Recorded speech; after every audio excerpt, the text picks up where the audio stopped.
Then why do agriculture university people visit your farm? How? Means what they find here? Really because every time they come here, they are finding something new. That is one thing. Every time they come here, they are seeing that my agriculture is becoming more simple. Earlier I started with so many formulations, even in organic farming, so many methods in organic farming, so many systems in organic farming, but now I have come to a stage where I do very little. Just I am making my biomass effective matter just by treating with the cow dung slurry and little bit of molasses. Keep it for few days means hardly 4 to 5 days.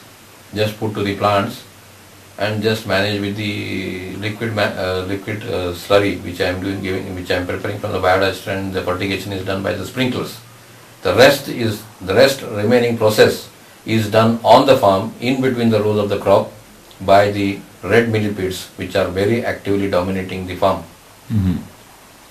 So it has made my whole process simple. Of course, weeding I do whenever I really feel it is necessary. I am not worried much about the weeds. It makes no difference in my farm. My farm is so rich, it can feed the weeds as well as the crops. So what points are there? Where is the difference? What they learn in agriculture university, say MSc agriculture people or PhD people, is what they learn. What is the difference? It's a big difference what exactly they learn is and what exactly we practice here. It's a big difference, because they treat weeds are competitors for the nutrients, for the water. They attract so many pests, they attract so many diseases. This is the conclusion of particularly when they come to the weeds. So they want to see a weed-free farm, and that is why they are recommending so many weedicides and so many things.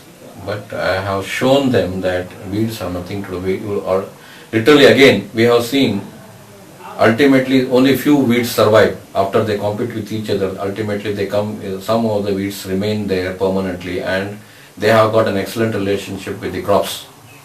That is very important. Many times I have seen after we remove the weeds, the crops suffer.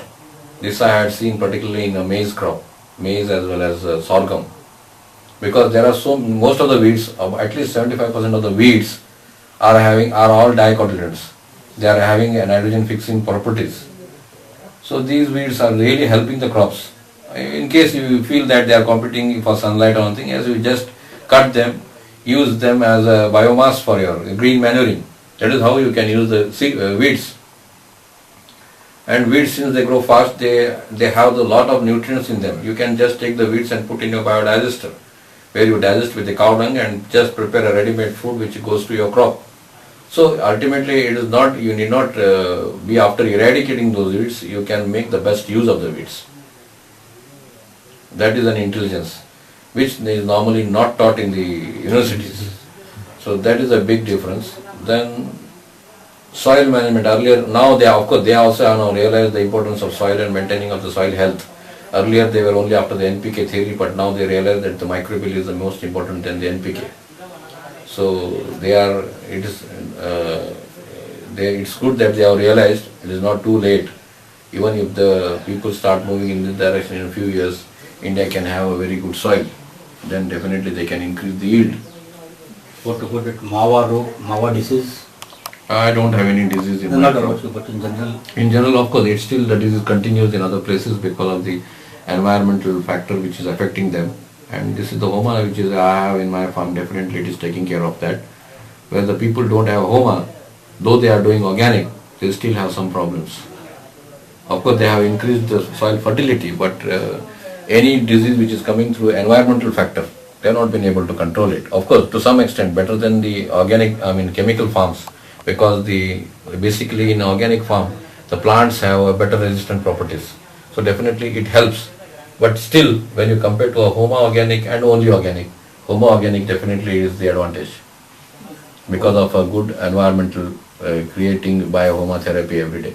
So this Homa really definitely, because I have seen particularly when we compare with Homa organic and only organic, the active principle constituent in any plant product is maximum in Homa therapy, not in organic. So definitely that is a big advantage when you, particularly in medicinal plants, in nutritional value when you compare, definitely Huma is going to have an upper hand.